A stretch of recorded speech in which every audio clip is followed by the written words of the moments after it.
So, first things first, I want to apologize if the camera is out of focus. I'm working solo right now with my actual camera, not the GoPro. So getting it to focus on yourself when you're not actually sitting in that position is pretty hard.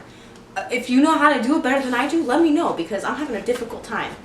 But anyways, I have the Silenced Hippie hemper box. So today, what I'm gonna do, there's been a lot of discussion and wondering and questions about why I'm on house arrest and wearing this handy dandy ankle bracelet. And I wrote a blog about it on twogirlsandbong.com. It's been up for a couple months. I've been pretty open about it. It's not something I particularly wanted to make a video about, but I feel like I'm getting so many questions that it just kind of needs to happen. But before we get into all that nonsense, I have a hemper box from Silenced Hippie that I would like to unbox right now. Which, first off, the box is fucking dope. Look at it, it's tie-dye. Alright, what do we got? What do we got? Ooh, oh, this is so cute. I needed a new dabber. I actually know how to make these. We have an episode where Joy and I made dabbers and glass and all this other shit. So this is pretty dope.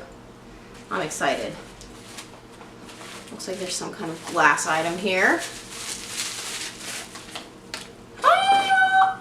Definitely putting this in my car. This is so cute. This is the cutest thing I've ever seen. I wonder if it smells good. Can't smell through, so whatever. Woohoo! Look at these tie-dye stickers. I'm feeling that. I like it. One of these will go on my laptop case, which is a pretty prestigious place to end up. Not just anything goes on my laptop. Alright, we got, am I a grower? I am not, but thank you for asking. Got some alcohol wipes. Good, good. Always needed. Some, ooh, raw ruling papers. Slim, it looks like. Some crutches, which I always use. And a cute little lighter. Dope. Okay, let's see what glass we got here, though. Oh, shit, that's connected. Okay. My boyfriend is going to be so excited about having a bong that he can hit again, because the last bowl piece we had is broken, and I can't be bothered to go get a new one. So he's going to be very excited about this, because he's been smoking out of like this Gandalf pipe recently.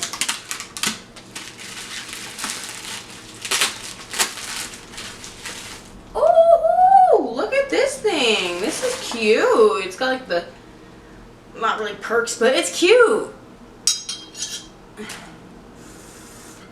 I cannot wait until I can smoke again and actually try it out. And this is like a little more sturdy than the usual glass they send out. I'm excited about it. Cool stuff. Okay. Oh, I missed something. There is a... Oh, it's like a... You can put 2 joints in it and smoke it at one time. That's dope. Cool. I'm excited about that. Okay. Now let's dive right into my legal issues. I actually have tried to record this more than once, and I'm not good at telling stories. My ADHD kind of takes over and I start going down rabbit holes. It's messy. So I've made myself an outline that I can follow as I'm telling the story. So yeah. First things first. I am not at all proud of my actions that led me to this point. It was not gangster. It was not street cred worthy. It was fucking stupid, it was selfish, and it was embarrassing. Okay? That being said, I have 2 DUIs. 2. That means I drank, got into my car, drove, and got caught twice. Not once, but twice. Like, that's what kind of dumbass I am. I drank and drove twice. I drank and drove a lot more than twice. I only got caught twice. I was super scared about being open about this. I didn't really want people to know, but I decided to write the blog, and I'm vlogging it now, vlogging it now, because I'm really just tired of getting all the questions. So there's nothing badass about this situation. My life has been horribly impacted because of it, and I'm only sharing this story in hopes that I can help somebody else out there avoid the shit that I've gone through. Especially drinking and driving is incredibly dangerous because you can hurt somebody as well. obviously. Luckily enough, I'll just dive right into the story. So first DUI, I got pulled over because I was speeding on an empty freeway. It was like 2 in the morning, nobody was around. I was going 85 and I got pulled over. The officer smelled alcohol in the car, asked if I had been drinking, and I flat out said yes, I had a couple drinks earlier, and so if you admit to that, officers actually are obliged to pull you, like they have to pull you out of the car and like make you go through, they don't pull you, but they make you go through all the tests to make sure that you're fine if you admit to drinking. So that's basically how it happened. I went through the tests, failed them apparently. I blew a .14, and that was that. My second DUI was a little over a year later in June. So I got my first DUI in March of 2015. My second DUI was in June of 2016. It was actually more like July. It was like the 29th of June. And I was coming home from a friend's house. I was visiting a friend in Palm Springs, and I had no intentions of driving home that night. When I left that morning, I went to her house, and it's like 100 miles away. I wasn't planning on driving 100 miles and then driving 100 miles back in the same day. What happened was, I had been drinking all fucking day. First thing that happens when you start drinking is your judgment goes out the fucking window. So at the end of the night, my friend said that she needed to, she wanted to go see her boyfriend. And essentially, I needed to get the fuck out.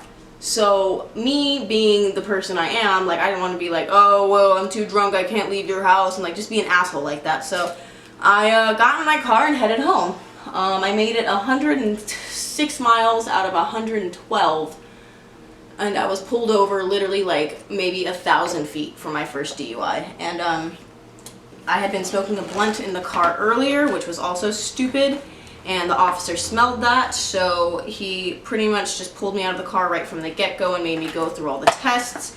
And since I was on informal probation, you have to, you're not allowed to say, like, they have to give you a breathalyzer. They don't have to give you a breathalyzer, but they can. So they gave me the breathalyzer, even though I passed all their walking tests and all that bullshit. And I blew a .14 again. So the difference between getting arrested for your first DUI and your second DUI is your first DUI, I was pulled over by highway patrol, so I went to county. I just went through the Santa Ana loop. It's just like literally you move from cell to cell to cell to cell to cell, and then you get out, and it's not that big of a deal. I had literally like a 3-month class that I had to go to once a week, so it was literally like 12 classes that I had to go to, and 1 Mothers Against Drunk Driving, and some fines. That was the consequences for my first DUI. So my second DUI, I was like, oh man, I'm gonna be fucking fine. Like my first DUI was a joke. Like this is no big deal. Wrong. Very wrong.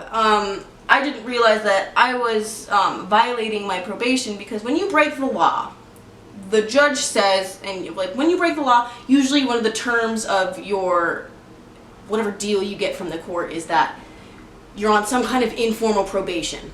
And informal probation just means you're not allowed to break any fucking laws, or if you do, your consequences increase exponentially. Basically, you're in this weird zone where if you do anything wrong, they're just gonna fuck you even harder because you fucked up not that long ago. So I was on informal probation for 3 years, made it like a year, and I fucked up. So I had a probation violation, I had the DUI, and I was driving with a suspended license. So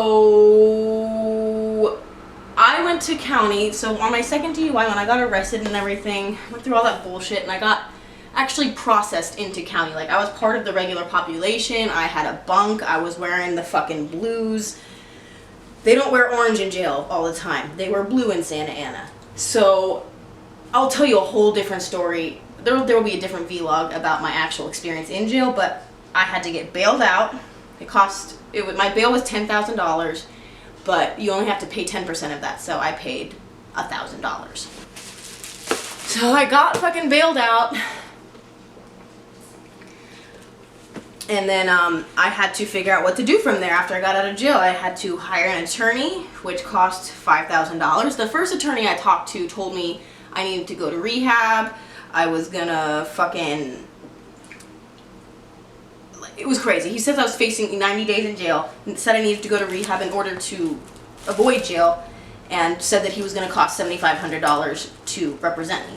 So I talked to a different lawyer after that, and she was $2,500 cheaper, so I only paid her $5,000, and she didn't tell me I needed to go to rehab, which was cool. She had a good relationship with the judge, and that's something you need to know. If you get in trouble for anything, when you're picking your lawyer, pick the lawyer that knows the judge you're gonna see. Because end of the day, you could have the best lawyer in fucking Kentucky, but if they don't know the DA or the judge, you're fucked. Because it's all about relationships, and it's all about what deal they can make. Do they golf on the weekends? Do their kids play together? Like, it's gross. It's disgusting. But all of your fate basically depends on your lawyer's relationship with the judge. And I can prove this because there's 6 people, I know like 4 or 5 people who saw the exact same judge as me and had the exact same story as me. Second time DUI, had a probation violation, this and that, and we all have different outcomes. None of us got the same sentencing. There's not a single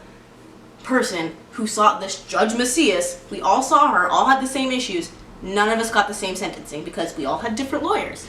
It really just depends on your lawyer. So I hired this girl, this lady, my attorney, and she said the best thing for me to do was to join this outpatient program, which also does like this house arrest thing and all this other bullshit. So I joined this monitored outpatient sobriety October 21st, and basically they put a patch on you to make sure you're not doing drugs, and they put a monitor on your ankle to make sure you're not drinking. So this ankle monitor, very classy, very cute, very chic.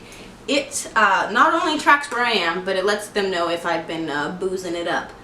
So, and the drug patch stays on you for 14 days, and then they take it off, take the little patch out, test the patch to make sure you haven't been doing bath salts or smoking weed, and or blow. It tests for a bunch of things, but it doesn't test for shrooms, LSD, acid and LSD are pretty much the same thing, right? But yeah, it doesn't test for those things. I could probably go get some ayahuasca root and be all right. I'm not trying to get that crazy, but yeah, it tests for a bunch of different shit, and they change it out every 2 weeks to make sure that you're not fucking partying. So I've been in the program. Okay, so let's go back to court. When I went and saw the judge, it was on my birthday, and I spent my entire birthday in court. I was there until like 3 or 4 p.m. after being there since 8:30 in the morning, and they ended up saying that I needed to do 6 months of this program, of the monitored outpatient, no alcohol, no drugs program, and I needed to do 18 months of a DUI program, which is just a class that you go to once a week. And I also needed to do a Mothers Against Driving thing, and I have to do 15 days of community service. And it's not like community service where you get to go like help at the library or like help old people. It's Caltrans. I get to go wear fucking vest and clean up trash on the side of the road. It's gonna be great. I'm really excited for it. Oh, and I have 3 months of house arrest. So my house arrest is done with this same bracelet, but my house arrest is done in 2 days. I'm done on Sunday. March 5th is the last day of house arrest, and then I can stay out and go out wherever I want, however late I want. I just can't drink or smoke or do anything. April 21st is when I will be done with everything, except for my 18-month program, which is like whatever. I have to go to a class once a week, so it's not that big of a deal. What was I even talking about? Okay, so I have the 6 months of sobriety, the 3 months of the house arrest. House arrest will be done. April 21st is when I'm done with this, so I have like 49 days left, and they didn't choose April 21st because they were trying to be a dick and not let me smoke on 420. I actually kind of accidentally did it to myself. I didn't sign up for the program until October 21st, and so literally exactly 6 months from October 21st is April 21st. So yeah, that kind of sucks. But I've spent well over 10 grand on all of these issues. I have 5 grand to my lawyer, $1,000 in bail, $400 additional dollars towards the bail bonds guy. Fucking, I owe the court 3 grand. Oh, and I have to pay $960 a month for this. $960. So that's the trade-off. Either go to jail or pay $1,000 a month to not be in jail. So that's what I'm doing right now. I'm paying $1,000 a month to not be in jail, and but yeah, whatever. Anyways, I'm paying $1,000 a month for this shit. cannot wait to be done with it and just have my money again and not be broke.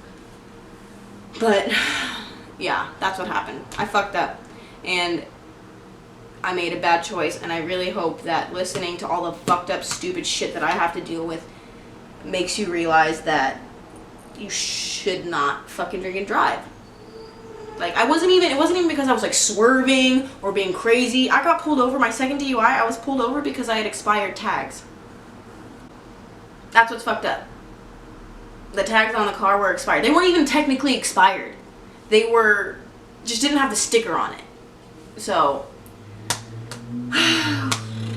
shit sucks. Don't drink and drive. Fucking get an Uber. If you're gonna go out, you know what you can do? If you're planning on going out and drinking, the first thing you should do is make sure you're not driving anywhere. Don't even drive to the bar. Fuck that, because that's just inviting yourself to get in the car. And you know what? I'm also gonna say this. Drinking, DUIs are a fucking scam by the government. By that, I mean, the legal limit right now is 0.8 or 0.08. You're allowed to drive with 0.08 BAC, blood alcohol content. All that is an invitation for people to drink and then get in their car. That's all you're doing. You need to have the limit 0.0. There shouldn't be any amount of alcohol that you should be allowed to have in your system and be allowed to drive. That's fucking absurd to me. It doesn't make any sense that you should be, you can feel what 0.08 feels like, so don't worry, you know, you're gonna be okay, because, you know, you're not 0.08 yet, you're like a 0.06, you're alright. Like, nobody knows what that fucking feels like. Nobody has any idea what 0.08 feels like in their body. So, the government is literally just inviting people to fuck up, and you're gonna pay a lot of money to them when you fuck up. So, it's just a big fucking scam. It drives me fucking crazy. But, the legal limit used to be 0.2. Not even 0.08, it was 0.2. You could drive with 0.2, like 0.12 more than what's currently legal. That's a lot. That's a lot. 0.2 is a lot. Like, they shouldn't trust the average citizen to understand what 0.08 feels like in their body. There's no way that the average citizen can know what that feels like. And if you look at the statistics of how many people get DUIs, you're going to be astounded. It is staggering. I don't know the exact number, but it's like something like 1 in 3, 1 in 5, like, I don't know. Even if it's 1 in 10, that's 10% of the fucking population. Like, that's a lot of fucking people. Just don't take your car anywhere. If you're gonna drink, just do yourself a favor. Don't take your car. At all. Uber there, Uber back. Spend that extra $50, it's fine. It's way better than being sober for 6 months, having to pay $1,000, like, literally $6 grand is out of my pocket for this shit. And I was looking at doing 180 days in jail. 180. And usually with jail, they'll let you do like half time. So I would have only had to serve 90. But that's 3 months. And getting jail time off of your record is very fucking hard. It costs a lot of money. It's a lot easier to get DUIs expunged and this and that expunged. But if you serve time, it costs a lot of money. It takes a lot of time to get that off of your record. And it makes it difficult for you to travel places. I can't go to Canada. No offense to Canadians. You guys are kind of square though, and you won't let me in your country, apparently. Anyone with a DUI cannot go into Canada because a DUI in Canada is a felony. In America, it's a misdemeanor.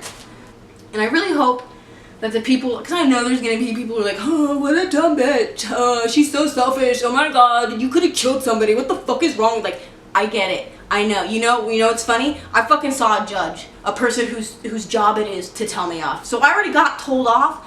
I don't need to hear it from losers on the internet. If you want to say something nice and be like, wow, I'm really sorry that happened, keep your head up. Go ahead. If you have something, didn't your mom ever tell you if you don't have anything nice to say, don't say anything at all? I'm not proud of this. This shit is not gangster at all. I'm like more like Paris Hilton or like Lindsay Lohan. Like, that's the kind of criminal I am, which is not badass. It's fucking stupid. Literally so avoidable, so easy to not get in trouble. And you know what? What's really fucked up is I could have hurt myself, somebody else, I could have crashed, I could have... Doesn't matter. The law does not care if you think you're okay to drive. I hope you guys stop asking me why I'm on house arrest, because it's It's driving me crazy, and I've tried to tell everybody, I've tried to put it out there, I've tried to give you guys the resources to find it. So here it is. I didn't want to do this. I had zero desire to put myself on blast like this because this is a very personal matter, and it's a really embarrassing fucking matter too. But here I am, fucking laying it all out for everyone to see, and if you're gonna fucking be a hater, be a hater. I don't care. I've learned my lesson. I will never, ever, ever, ever, ever, ever, ever, ever, ever, ever drive my car to an event where there will be alcohol, even if I'm not planning on drinking. I won't take my car there. Wanna know why? Because I make stupid fucking decisions and I'll probably end up drinking, and then I'll be like, oh no, my car's here. So just, I've learned. I've definitely learned. I wish the consequences for my first DUI were more similar to this one, because I would have learned a lot fucking quicker. Be nice to me. I'm having a rough time. But I only have 49 days left, so it's like,